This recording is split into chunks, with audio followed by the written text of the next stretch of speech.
Hello everyone, जय हिंद, वंदे मातरम। स्वागत है आप सभी का हमारा आज के इस वीडियो में। मैं हूं गौरव सर और ये है आपका अपना चैनल जिसका नाम है फिजिक्स क्लासेस बाय गौरव सर। तो डियर, बिना देर के हुए करते हैं हम आज का video start. Physics class 11 chapter number 5, motion in a straight line.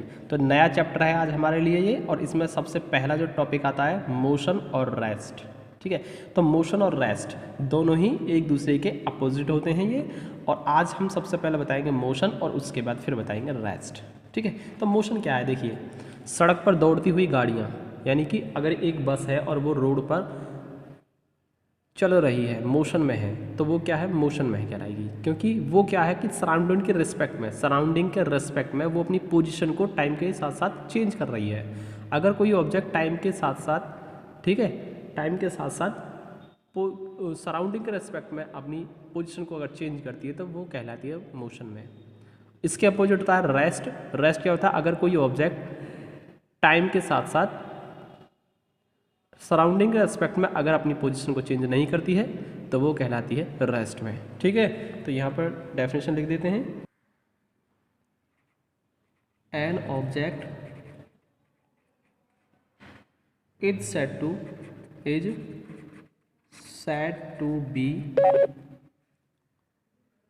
to be in motion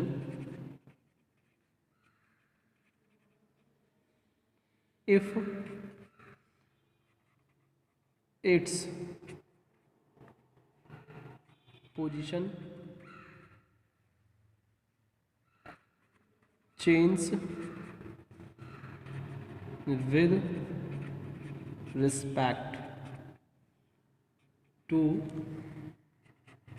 its surrounding.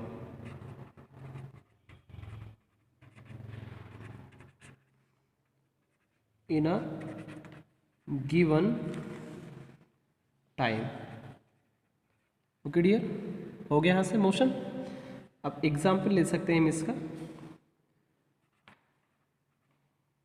Running boy, कोई लड़का है जो दौड़ रहा है।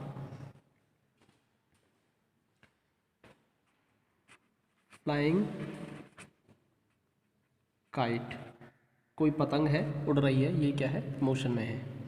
और भी इसके काफ़ी सारे एग्जाम्पल्स हो सकते हैं। अब बात करते हैं हम रेस्ट की। रेस्ट क्या होगा? जस्ट इसका अपोजिट हो जाएगा मोशन का rest. An object is said to be in rest if its position not change with respect to its surrounding in a given time.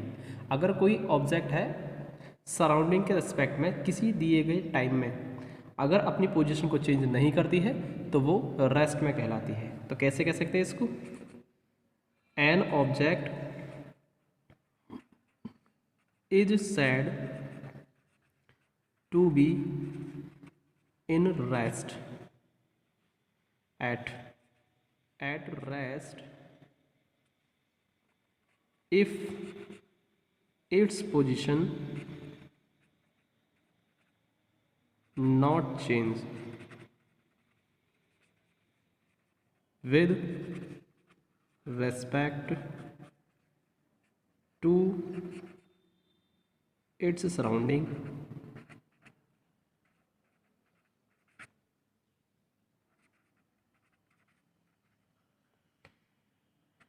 in a given time। Example हो गया।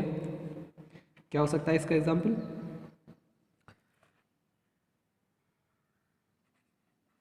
Book on the table.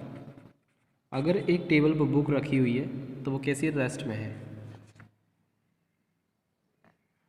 Chair in a room, किसी room में एक chair पड़ी हुई है वो rest में है। और इसी तरीके से काफ़ी और भी एग्जाम्पल्स दे सकते हैं।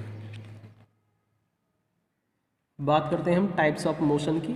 मोशन के टाइप तो कौन कौन से टाइप होंगे? तो पहला होता है ट्रांसलेटरी मोशन।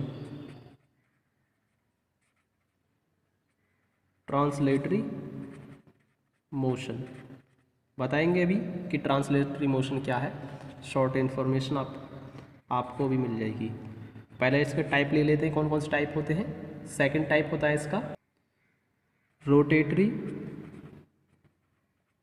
मोशन।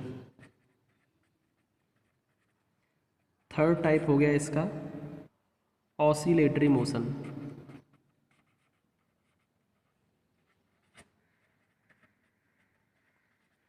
और फोर्थ हम ले सकते हैं वाइब्रेटरी मोशन। Vibratory motion. अब यहाँ पर हम शॉर्ट इन्फॉर्मेशन देते हैं कि कौन सा मोशन क्या होता है। देखिए, सबसे पहला है इसमें ट्रांसलेटरी मोशन। ट्रांसलेटरी मोशन कौन सा होता है? जब कोई ऑब्जेक्ट किसी स्ट्रेट पाथ पर ट्रेवल करता है या मोशन करता है तो वो होता है ट्रांसलेटरी मोशन। जैसे कि सड़क पर कोई एक गाड़ी है, दौड़ रही है, ट्रेन की पटरी पर चलती हुई रेलगाड़ी, दौड़ता हुआ व्यक्ति, ठीक है, ये सब हैं ट्रांसलेटरी मोशन के एग्जाम्पल।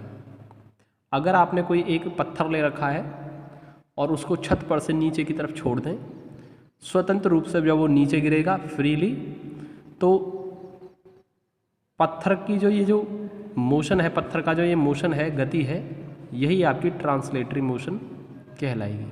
तो ट्रांसलेटरी मोशन के इतने एग्जाम्पल हो गए। और बात करते हैं अब हम रोटेटरी मोशन की। रोटेटरी मोशन कौन सा होता है?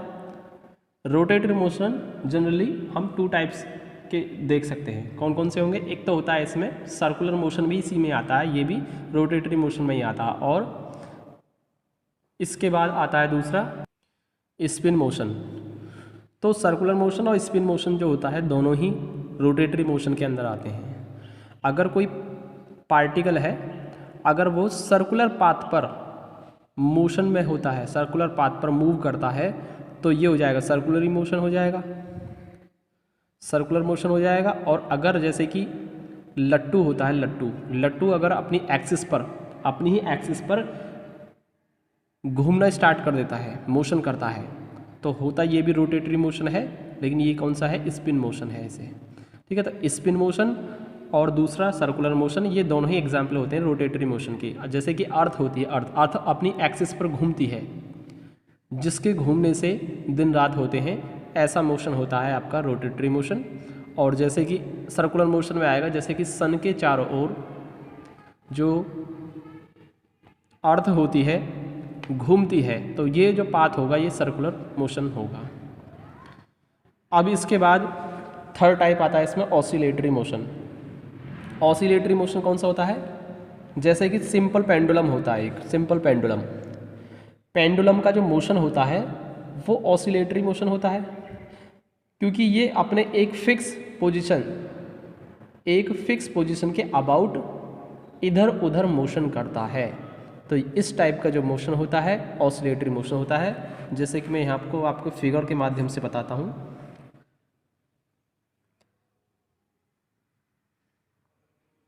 ये एक पॉइंट है O, इस पॉइंट के अबाउट ये जो पेंडुलम है ये ऐसे जाएगा, फिर वापस आएगा, फिर इधर को मोशन में जाएगा इस साइड में, फिर ऐसे वापस आएगा, और ये अपनी इस O पोजीशन के अबाउट इस तरीके से इधर उधर दोनों तरफ मोशन करता रहेगा ये। तो ये जो इस टाइप का जो मोशन होता है ये होता है ऑसिलेटरी मोशन। और ऑसिलेटरी मोशन ये हो गया घड़ी का जो पेंडुलम होता है। और दूसरा एग्जाम्पल हो सकता है इसका, जैसे कोई बच्चा है झूला झूल रहा है वो, तो झूला झूलना यानी झूले की जो गति होती है ये ऑसिलेटरी मोशन होता है।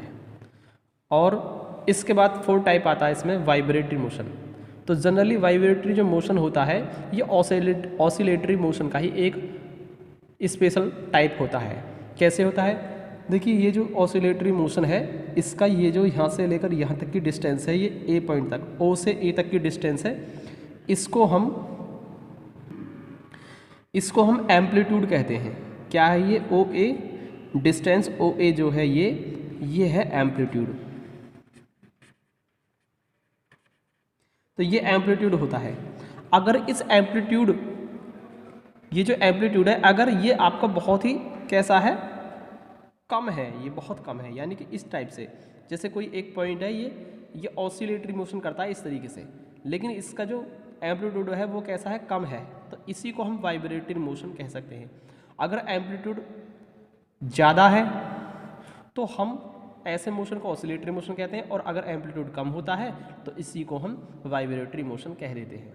तो जनरली ऑसिलेटरी मोशन और वाइब्रेटरी मोशन दोनों ही एक टाइप ही होते हैं। यही होता है हमारा आज का वीडियो ख़त्म। मिलते हैं अगले वीडियो में। अगर वीडियो पसंद आए हो तो लाइक करें, चैनल को सब्सक्राइब जरूर कर लें। जय हिंद, वंदे मातरम।